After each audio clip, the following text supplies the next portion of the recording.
In this episode, we are joined by Shaun Deardorff. Shaun is the founder and CEO of successful droning and photography company, Airmage. Previously, aerospace engineer intern at SpaceX and founder of multiple other organizations and businesses. We discuss taking small businesses to the next level, increasing revenue streams for businesses, and the importance of managing time as an entrepreneur. Be sure to leave us a review on Spotify or Apple Podcasts if you guys enjoyed the episode. With that being said, let's get into it. All right, Shaun, welcome to the show. Glad to be here. Yeah. So getting right into it, we want to start, I guess, focusing on like when you got into entrepreneurship, right? So I guess at what age or like what point in your life were you like, I think I want to build something for myself rather than just get like a part-time job or something?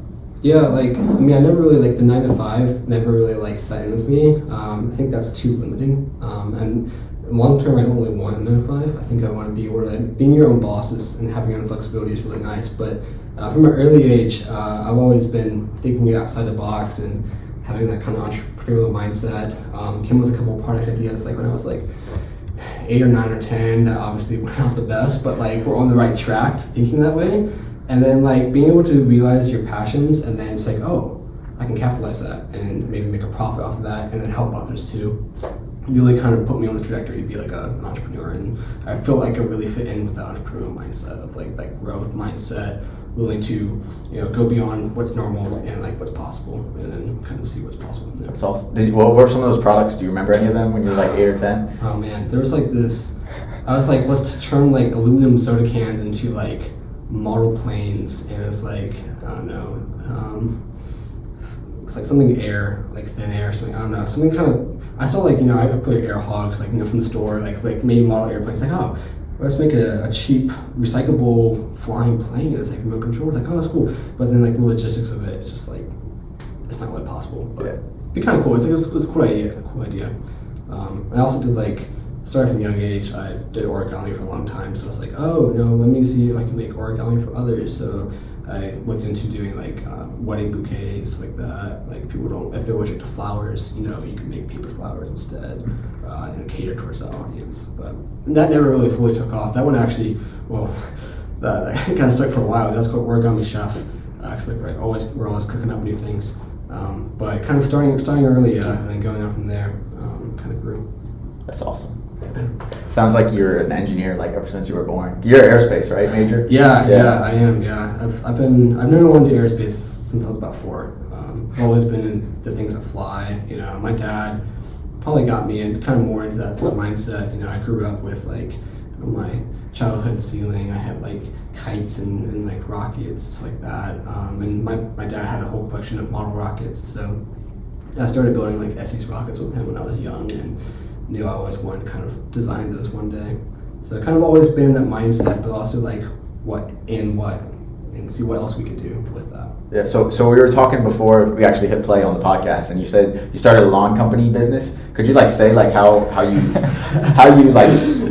you presented the business aspect of it? And you obviously when you're young you just oh, let me try this out and see what happens, but how did you transform that into a business? Yeah, well, I feel most kids my age, when you're young and 10, you're oh, what's the easy way to make income? When you're around your house, oh, let's mow some lawns. So I did that around my neighborhood. I'm what if we do not just mow lawns? We do raking leaves and roofing and yard works like that. How can we make this bigger and cater to more people? And so it's oh, it's a business model.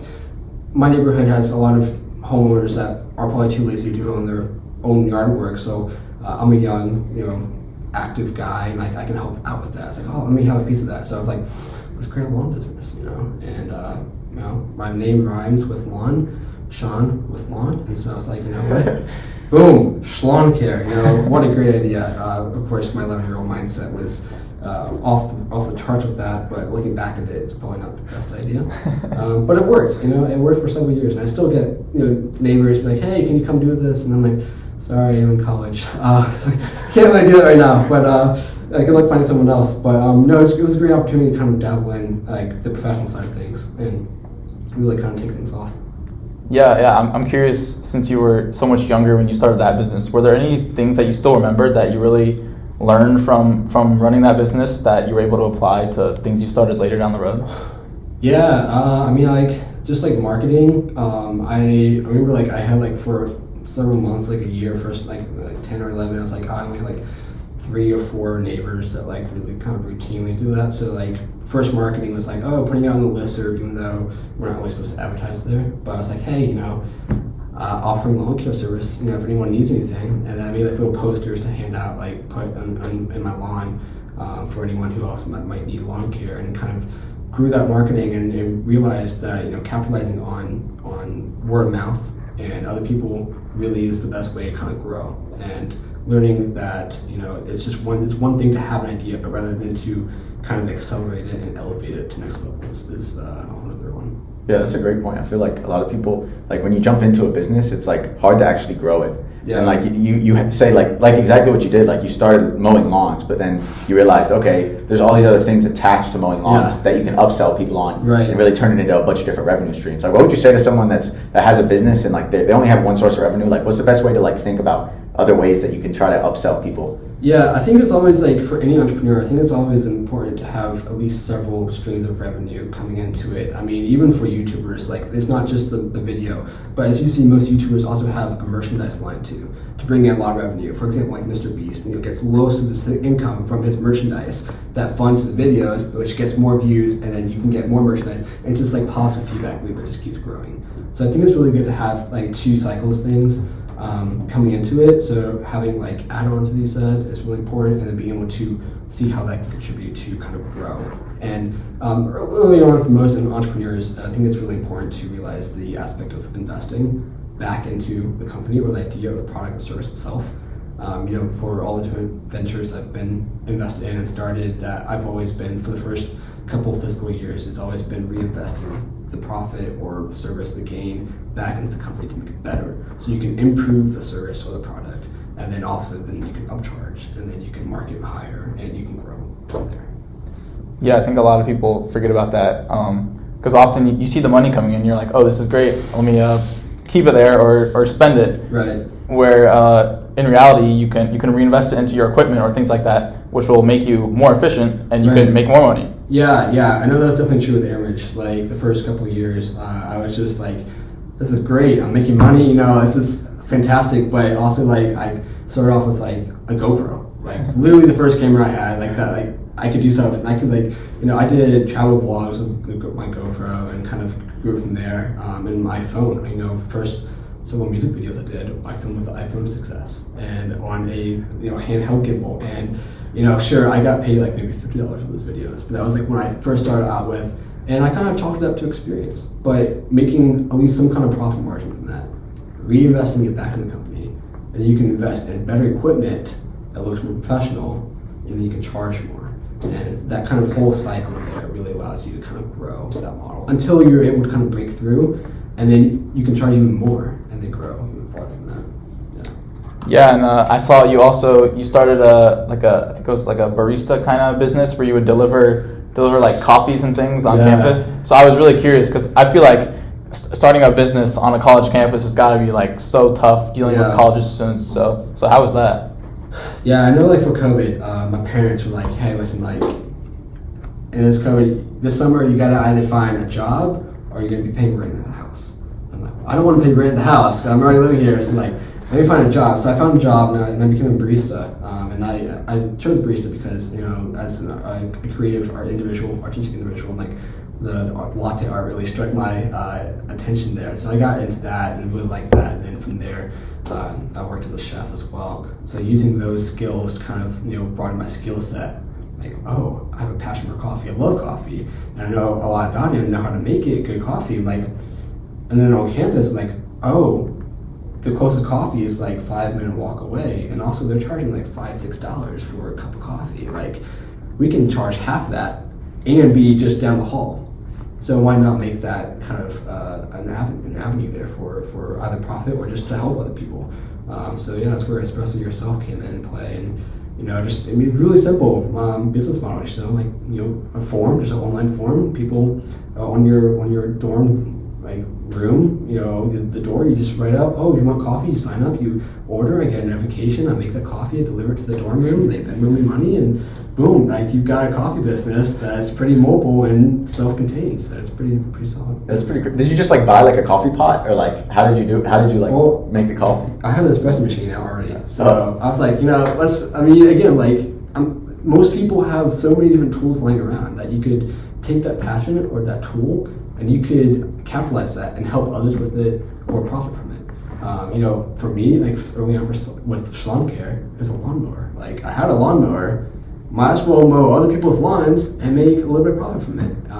Espresso machine, college students, coffee, is a symbiotic relationship there. Like you can share the wealth and you can help others and service that need. So yeah.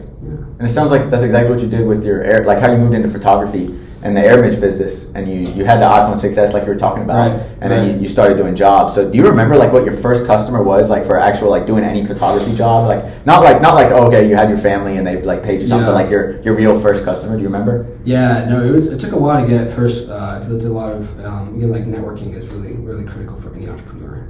But the first one, I believe it was like I want to say April of like 2019 or something like that, and it was a commercial project for RTP. It was some construction company, something like that, and you could like a quick surveying gig. So I did that, and I actually filmed for them like 3 times.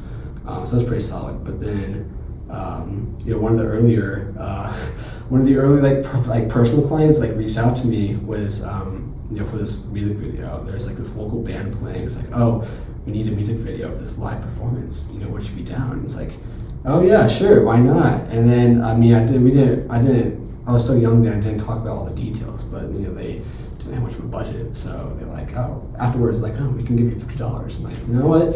I'll take it. It's gas money, kind of thing. It helped me get there and back, but it was just getting the experience really and exposure. Exposure for any entrepreneur in the first cycle is really important. Getting yourself out there, showing your portfolio, what you're capable of, and then growing from there is important. But yeah, there's some of those.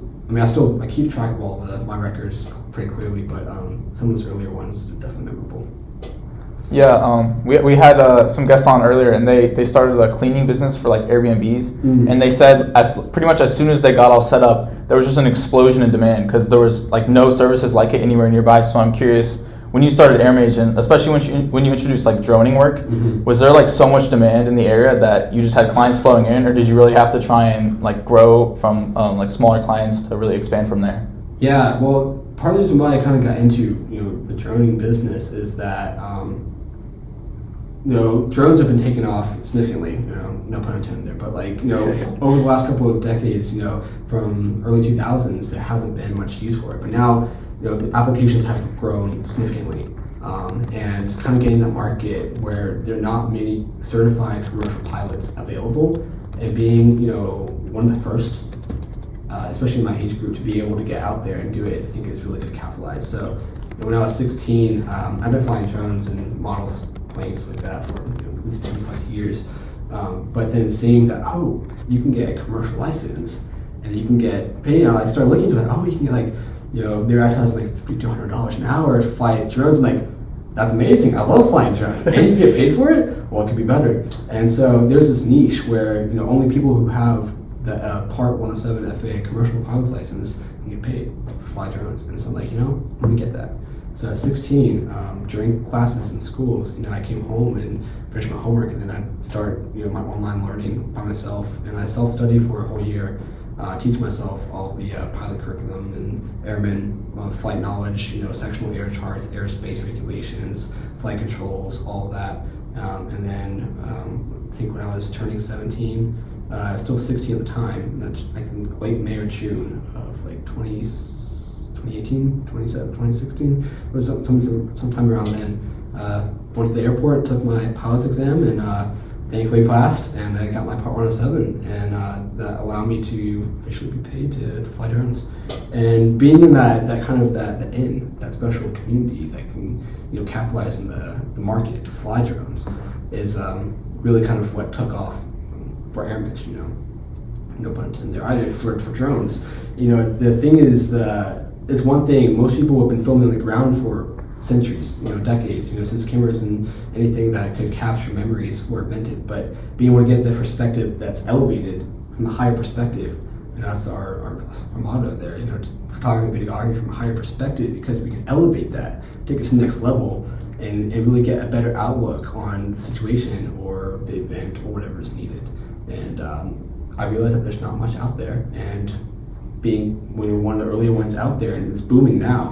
But yeah, I saw a quick rise once I started that networking and starting that exposure, building my portfolio. I was like, oh yeah, we need this, we need that. I had people reaching out, and from there just kind of took off. Yeah, that's awesome. I agree. Couldn't agree more that the drone space is insane, and the potential for it is immaculate. And for sure. I'm curious. This is I want to dive deeper into Airmage and how you built that up to what it is today. But I'm curious, what do you think about autonomous drones? And I know that back in I think it was 2020, it was really big. Okay, there's companies coming out that were trying to build autonomous drones and to deliver packages and whatnot. Right. Do you ever see society getting to that point where they're delivering packages to door with the drone? Yeah, I think personally I'm a huge advocate for autonomous air flight and travel, because it takes out the human factor in it, and unfortunately there are a lot of casualties each year due to human error, especially in Alaska with bush plane pilots. There are at least 200 plus pilot fatalities each year just for pilots delivering pizza from one place to another. And you could easily save that life by just having a network of drones to deliver stuff for you. So when I worked at the FAA, I pitched the idea as working in developing a autonomous drone networking, network to deliver stuff could be a really good proponent for the future. Obviously, you still have remote pilots to help, fly the drones as well, but taking out the human life factor in there could end up saving more lives. And I know Amazon's been working on Prime Air, to deliver packages like that, but there's a lot of rules and regulations around being able to certify aerospace regulations with the FAA and how to, deliver packages effectively and efficiently, and theft. And there's a whole gambit of regulations about it. But I think in the future, I think I would love to see autonomous air flight. 2020, 2030, 2040? What's your guess? Heck, I think maybe late 2020s. Late 2020s, really? That soon? As soon. They're working on it right now. It's just the rules and regulations with the airspace regulations is the main inhibitor right now. But I think routine transport. I know Domino's wants to deliver pizza with drones. That'd be pretty sick. You just call in. I want large cheese pizza. It's sweet. 10 minutes later, it comes by, a drone just drops it off. That'd be pretty sick. So definitely a lot of potential for the drone space, and I'm excited to see how it plays out. Yeah. And you're right though. The regulation is really the biggest thing holding it back, because it goes with cryptocurrency and a lot of other things that are still in their growth stages, and it's there's no government regulation, so no one's going to invest a ton of money into this field if they're not going to know that they're going to get covered by the government because of it. Exactly. And then if you allow, once you set that precedent of allowing drones in the air for routine transport, then you're introducing more air traffic, and you got concerns of collisions with already planes and then other aircraft. It gets really complicated. But I think that between that, I'm doing research with drones right now, and how that could be affected with search and rescue operations. And we just had a hurricane came by, for disaster relief, disaster assessment, seeing where survivors are, delivering blood samples, and knows a zip line out in Namibia and Africa delivers blood transfusions with drones, and that could save lives. So I think it's a huge possibility in the future, and I think that it'd be really cool to see that take off. I agree. Yeah. So I'm curious with Airmage. So you had those few businesses that you started before, and you're working with mostly personal and residential clients. Mm-hmm. And then with Airmage, you really started working with real established businesses and commercial clients. So what sort of things did you need to learn to really bridge that gap, and what was helpful in commercial clients where it wouldn't apply to, say, a residential client? Yeah, I know for the art business and lawn care, it's a family of friends mainly, and neighbors that, you can be more friendly. But being really professional in communication and presenting yourself is really key. That's when I started learning how to properly communicate in a professional manner with whether it's emails or phone calls, and being confident and assertive, and since I am my own boss, I can make the rules and call the shots, which is really nice. But also in the end, the customer is always right. And whether that's with being a barista or a chef, I've had when I was working as those, I'd have customers be like, oh, this coffee's not right, or this burrito's not made right. You're right, it's not, even though I think it might be. they're right, and so you make it again, and you make the customer happy, and that's where you like. I think making sure you don't break any ties and you don't burn any bridges until you absolutely need to is really important.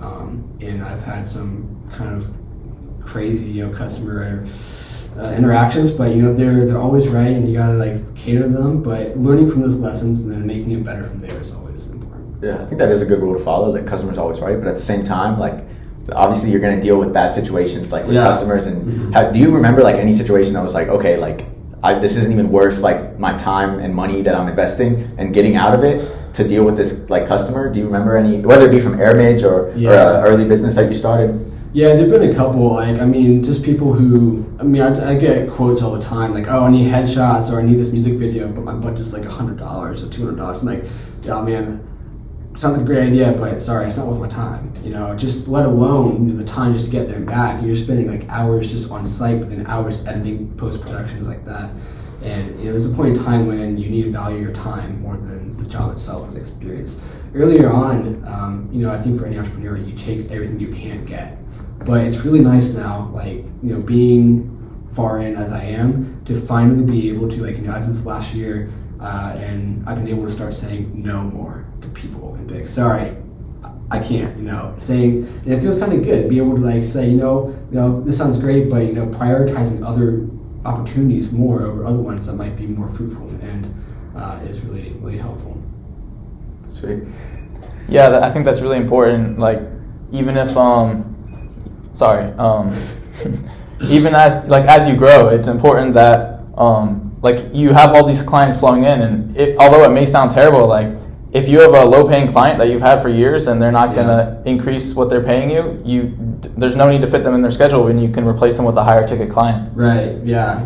Again, like first music video is like $50, and like that was great. Looking back, great experience. I want to do it again. That kind of thing. Like it's kind of crappy, and the video quality for what I had back then, not bad. But I think there's a lot of other prospects, especially now with video production. You can average video production for music videos up to between $3 to $5K now. So like that was like 1% of what I could be making. Down to the end, obviously I didn't have experience, but with experience comes expertise, and you can then go from there. Right. I'm curious. So like I know when people start business, it is like a lot of personal stuff, and it's like okay, you're doing small jobs for people, you're really getting intimate with them. But like when you move to like a commercial like client, and like obviously you might not be talking to the actual owner of the business or the person that is actually like paying for the product itself. Have you like noticed a difference on how like you handle people differently, like commercially, versus like handling people that are actually like the artist of a music video or something? Is there a difference there, or have you noticed anything? Yeah, I think like for larger, I deal with mainly commercial and corporate clients, especially here because they're larger. There's a higher demand for that. But I think with that, it's being more open and you set the fine lines of like, listen, this is what I can offer you. Break it down like all the way. But with personal clients, usually larger corporations don't really know what they're dealing with. They just need a product. They just like, okay, for example, filming for a construction company, they need to update, or a marketing video for their new building they just built. It's like, okay, cool, I'll shoot you like a 1 minute promo video. And I'm like, do you want anything specific? What are you looking for? It's like, I don't know, up to you. It's like, okay, cool. So it's up to my artist's interpretation, and it's kind of nice. But with personal clients, it's more like, again, learning from those bad experiences early on, you got to lay out everything to them. Like, listen, this is what I want to do. I've started now, after this kind of first rocky situations, make sure you do a client service agreement, have a contract. That way you know what you're doing, they know what you're doing, you're in agreement there. Because the first time, I shot this wedding proposal, and the guy afterwards like, why didn't you include Sally Sue in the video? I'm like, you didn't tell me who Sally Sue was, nor what she looked like. How am I supposed to know? I'm not going to shoot like every single like person I see going up. And so, obviously they're still right. So like, I'm sorry I didn't capture that. But you can't really do after you miss opportunities. So now it's like, all right, let me know who exactly you want me to make sure I photograph and is in the video, what they look like, any scenes or shots you want specifically. Put that in the agreement so they know exactly what they're getting. And then if you get more than that, then you're going above and beyond, and then you make them even more happy. So. Yeah, it's definitely really important because if the client's not getting what they're expecting, then it's just never going to end well. Yeah, and the big part of the marketing too is relying on word of mouth as well. You know, if you make a client happy and they really like your services, they'll refer you to someone else. And so I always go above and beyond. I overshoot. I over-deliver with every job I do, and some of my colleagues do too. You know, we try to, in an effort to please them and go above and beyond what they're expecting. That way they might be able to promote that even higher and kind of enlarge our network.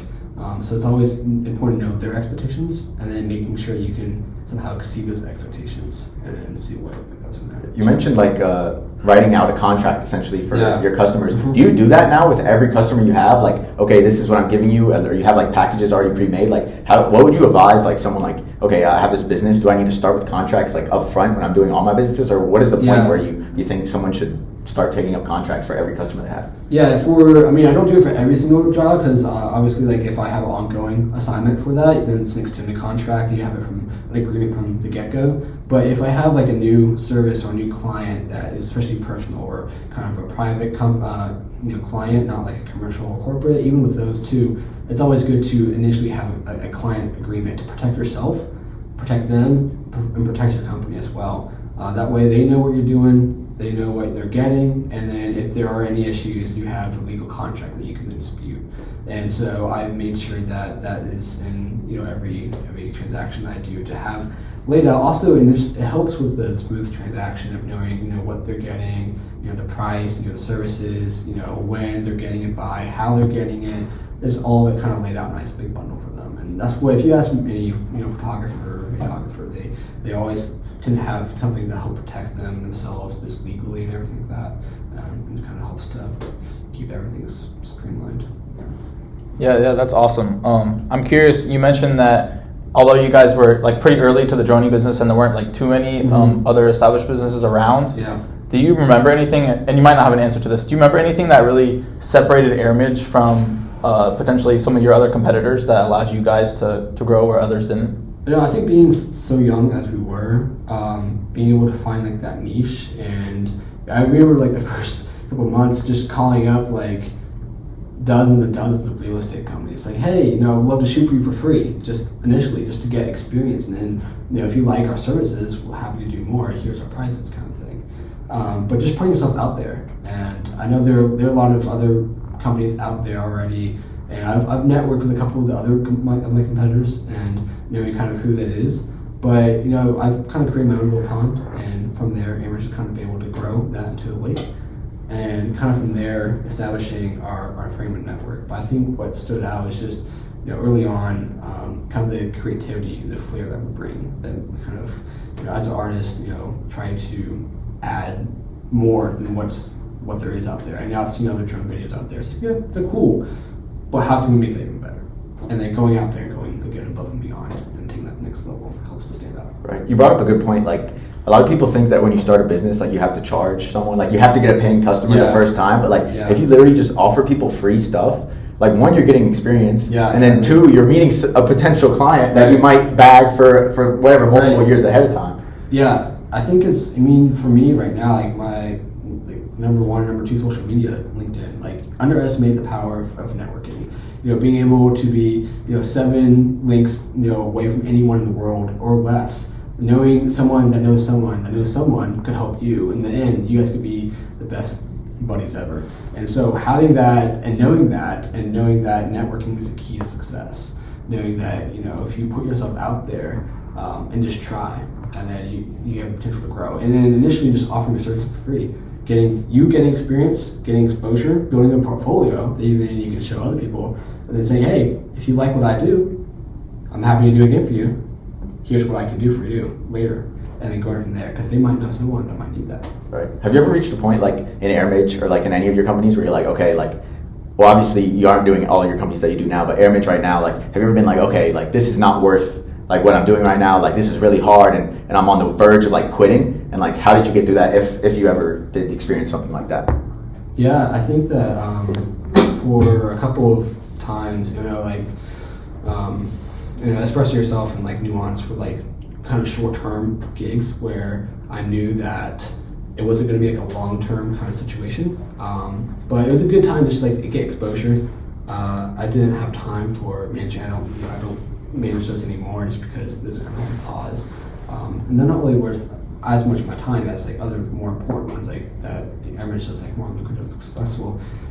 It's good to prioritize what's most important to you and what could be the most benefit to others in the long term, and realizing kind of choosing the best of both worlds and knowing what can help the most amount of people and then what can help you as well in the process is the best to focus on. You mentioned prioritizing like your business and like, okay, these clients or this product and whatnot. Mm-hmm. How have you like prioritized like your work or your career and your business compared to like your personal life? Like where do you think is like a good line to draw between like, okay, let's throw all my time that I have in my business and try to grow it versus, okay, let me try to find the right balance in between? Yeah, I mean, man, like I try to keep them kind of separate, but if you look at like my Google Calendar, it's a rainbow, like, you know, it's very colorful. But I built it in a way that it meshes together, and you know, I oftentimes, you know, even last semester I was going, you know, I would do a photo shoot right before class and go right to class and lecture from a photo shoot. It was like being with the client and then going straight into lecture and learning.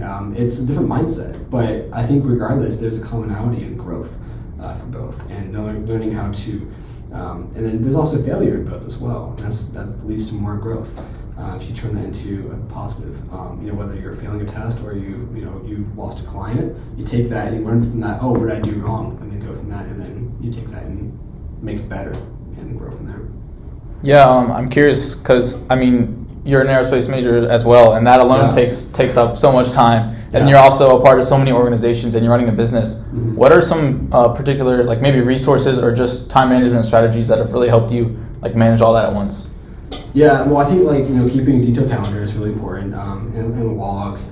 You know, with meetings, having, you know, Calendly or some kind of resource to be able to schedule things, and having kind of all in one page, so way, you know, I get notifications. Oh shoot, I forgot about this meeting I have. Let me hop this real quick. You know, there are times when I forget about things, and it's like, oh man, but you reschedule, you learn from those mistakes. But I think it's really important about prioritizing, you know, what's going to be the most helpful to you. Obviously, my degree is really important. That's why I'm here in college. But also, like, my passion as an entrepreneur is also really important too. And so that's why, like, for this semester, I made my schedule around, you know, being an entrepreneur. Like, I have only classes really on Monday and Wednesday, and I don't have any classes Thursday and Friday. That way, I can schedule like all my clients on those days, and then have those days be like kind of, you know, photo shoot days or film days. The way I can go out there and know that those days are reserved for that. Whereas on Monday and Wednesday, the mindset would be kind of that learning and kind of like compartmentalizing that and making sure you focus on which wins which. But, sounds like you have a structure for everything. Yeah, you know, it's important to keep organized, but also like it's important to, you know, I love having fun and just kind of spontaneously living life. You know, if I have time, you know, I'll just, heck, you know, I've gone skydiving on the spot. Like someone asked me, like, you know, had a stranger come up to me and be like, yo, you wanna go skydiving? I'm like, when? Today? Sure, I'm down. Sweet, let's go. Kind of thing. Like, you know, it's really fun because some of life's best experiences happen outside your comfort zone, and when you're just living life to the fullest and just carefree and take advantage of those opportunities. Yeah, I agree 100%. I'm curious, like, did you ever think, or have you ever hired like employees for Airmage, or have you thought about hiring employees for Airmage? Yeah, I have currently quite a few different work colleagues, so we kind of work with each other. So if I can't do something, I hand it to a couple of my other fellow pilots and photographers, be like, hey, you know, I need help with that. Or if it's a larger production, need multiple pilots or photographers on set for that, and we kind of like work together, you know, have, you know, assistant director and, you know, director of photography, and kind of work in a collaborative setting. That's really helpful for especially larger productions. And then also sometimes if I need even more, go to my friends, say, hey, you want to work for this production? And then they get a piece of it. So I had, you know, for my first rap music video last fall, needed some more help. So I went to one of my friends and be like, yo, you want to help? And I gave him a cameo in the video too.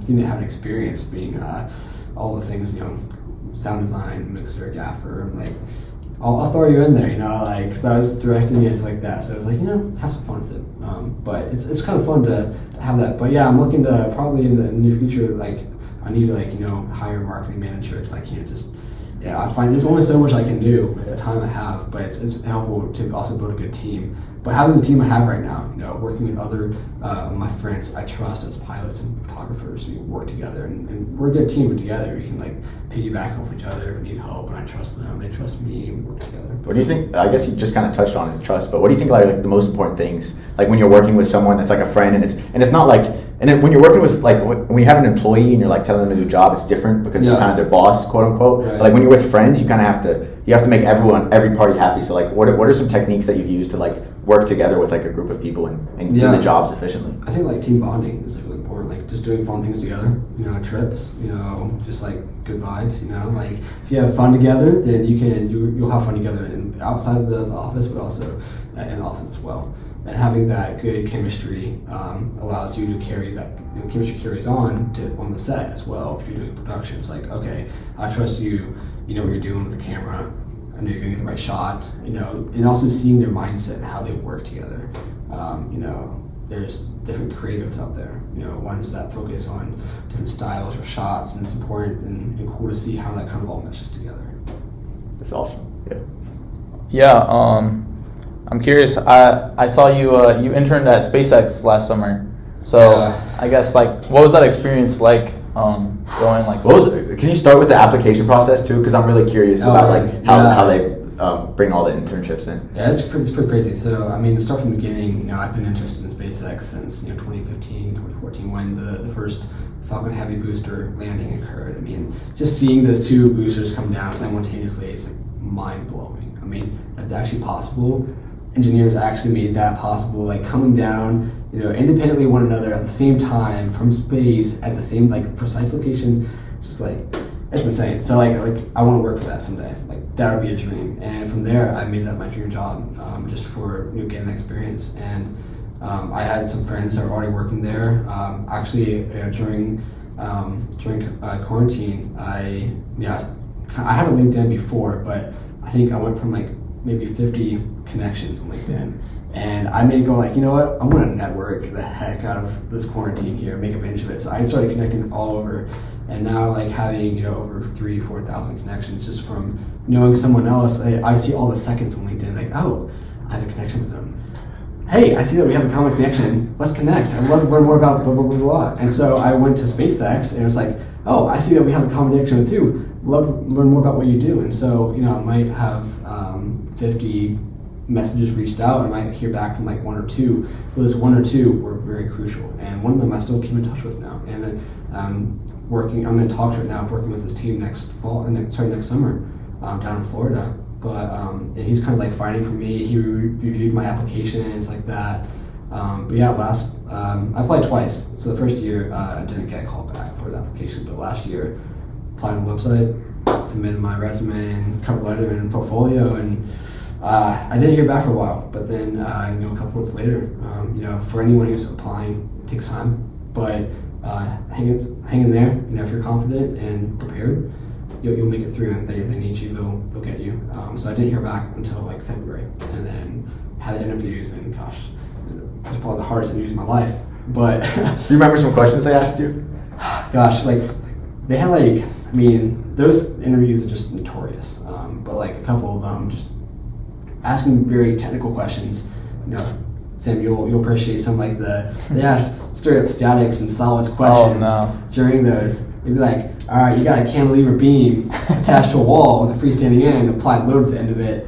How do you decrease the moment about this? Or like if you have an I-beam, how do you decrease the mass but increase the strength of this component? Or I think the first one that threw me off was like, all right, you got a stainless steel plate attached to an aluminum alloy chassis body. The whole thing heats up. Which one's in tension first? I'm just like, pause. What did you say? And I'm just trying to analyze what they're saying. You got 5 seconds to answer them. And it's just like go, and it's just like rapid fire. And these are like the regular screening questions. Like, oh my gosh, this is what it's like. This is gonna be crazy. But I made it through, and I honestly thought I answered all this wrong because I just under pressure, just like, holy frick, what's happening? And you just have to kind of know it. And thankfully, I was in solids at the time, so I was like, oh, this stuff's pretty fresh. But regardless, it was hard. Not easy. They don't make it easy, but also like they need to know what you're capable of, and if you're good for the job. But making it through, and then I mean overall, just this past summer was a dream. Like it was such an exciting environment. Everyone there is super passionate. They want to be there. Sure, we work long hours, but they're fun. It's rewarding. I mean, it's insane. It's hard to fathom, like just the fact that like you're building something 1 week, a couple weeks in space. Like the fact that you can track your stuff, like it's crazy. And then like the concept to reality, the dynamic, work life, being able to see things just change, concept to reality within weeks, and just like super exciting, rewarding, being part of such a dynamic and fulfilling company with the overall goal to hopefully one day occupy Mars. That's awesome, man. That sounds like you're living your dream. Yeah, it was quite awesome. I've seen this question on I've heard it in podcasts and on Twitter, and it's like okay, you're on a certain point on Earth, you go down 1,000 miles, or you go south 1,000 miles, you go west 1,000 miles, then you go north 1,000 miles, and you're in the same spot. Mm-hmm. Where are you? Yeah. Did they ask you that? Yeah, they didn't ask that one. It was similar. Yeah, they have a couple of those. Those are classic Elon Musk kind of questions. There's also the one you're sitting in a boat in the lake and you got a rock and you throw it out and the lake does the water level rise or fall kind of thing. And so it's just like you got to analyze and the boat is displacing the rock's mass of water versus when you throw it in it's displacing the rock's volume. It's like okay, you analyze it that way. They didn't ask those questions, but kind of along the same mindset. It's kind of like brain teasers. They make you critically think. It's not just like that. Oh, what kind of work style do you like? Oh, well, what's the time you failed? Like, no, they cut straight to the chase. Like, what can you give us? How can you help us? How can you make our team better? Kind of thing. And so they did just that. Yeah, that's awesome. I can't. Did you ever get to meet Elon Musk, or you see? And obviously, you didn't probably shake his hand, but did you see him in the factory ever? Or? Well, yeah, we all the interns met him. Really? We had a Zoom with him and a Q&A. He's down in Texas though.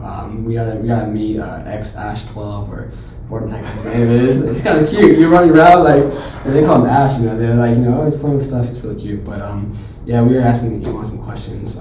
He was kind of beating around the bush, but answered a few of them. Well, you were asking specific questions, what his plans were for the future, or what were you talking? Any questions we wanted to ask him? Really? Yeah. Do you remember some things he said that you will never forget? I know, for me, he didn't answer this one, but one I really want to ask him down the line is just how is he because talking about entrepreneurship, the main thing if anything I admire about him is his drive and his entrepreneurial mindset, his ability to turn concept into reality. Starting PayPal, Tesla, SpaceX, Boring Company, Neuralink, all of these companies, and being able to be okay, here's a niche, how do we fill it? And that's the epitome of an entrepreneur. And being able to be okay, this needs help, how do we make this possible? And then making it reality. And then knowing, having that foresight to know that, electric cars are the future and that commercial space travel will be a niche right now, 20 years ago. Just that foresight and that drive and that ability to turn concept to reality is how do you cope with that? How do you manage that? But he didn't quite answer that, but I think that would be a really cool question to have answered at some point. Yeah, that's awesome. I've seen clips of people talking to him, and they're they feel he's not even human. He's saying stuff, and you just can't even keep track. But I'm sure everyone in that internship group was probably on par. Oh yeah, there's a ton of people they're some of the interns that were in the same room were just they're asking really good questions. Some of the questions are kind of weird. I forget someone was oh yeah, Mars. How do you get how do I go to Mars? Kind of thing. And so that's also oh, do you need to go to school kind of thing? Oh yeah. Oh, he's no, you don't really need to go to college. You can get college on YouTube for $5 if you want. But he was advocating for college just about connections, about networking, getting back to networking. It's really critical. And a lot of people that's why the whole reason people go to Harvard. It's not for the education, because you can get the same comparable education elsewhere, but it's about the connections, it's about who knows who. Some of the most elite people go to Harvard, and then you network the heck out of that place. And you leave Harvard with so many more connections than other people who aren't in that same kind of that sphere of influence. And that's kind of the impact of college on us, on all of us. We're going to leave here knowing so many more people than we would ever go if we just stayed at home. Yeah, that's a great point. I feel a lot of people don't really pay attention to that. When they come to college, they're I'm paying thousands of dollars to listen to this professor talk for an hour. Yeah, exactly. But really, if you look at the bigger picture and know that there's at NC State, there's like 30,000 people that are enrolled in the school, and that's 30,000 people that you can meet and connect with and do great things. So I wish more people saw that, honestly. Especially when we're sitting in lecture and we can't understand the professor.